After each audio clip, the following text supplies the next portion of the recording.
Isa ang Mexico Pampanga sa unang batch ng 25 local government unit o LGU sa bansa na napiling recipient ng school building program ng Philippine Amusement and Gaming Corporation o PAGCOR.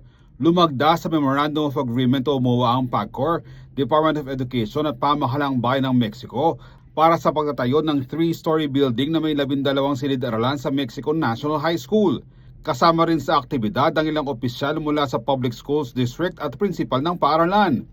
Ayon sa PAGCOR, ang proyekto ay bahagi ng paunang 1.37 billion pesos na pondo para sa pagtatayo ng 25 school building sa buong bansa. Target umano ng ahensya na makapagpatayo ng kabuuang 125 gusali o humigit kumulang 1,500 classrooms sa loob ng 2 taon. Bawat LGU ay makakatanggap ng humigit kumulang 55 billion pesos para sa konstruksyon ng isang modernong gusali na may 12 classrooms.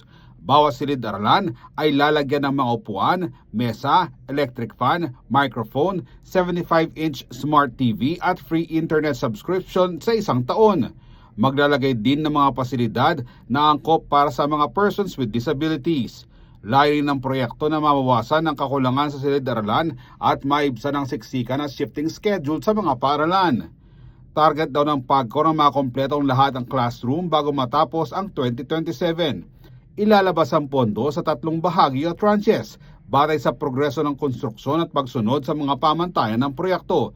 Samantala, kasama rin sa first batch ng recipients ang piling LGU sa La Union, Pangasinan, Tarlac, Bulacan, Zambales, Batangas, Cavite, Mindoro, Marinduque, Romblon, Albay, Camarines Sur, Antique, Samar, Davao Oriental, South Cotabato, Lanao del Sur at Sulu.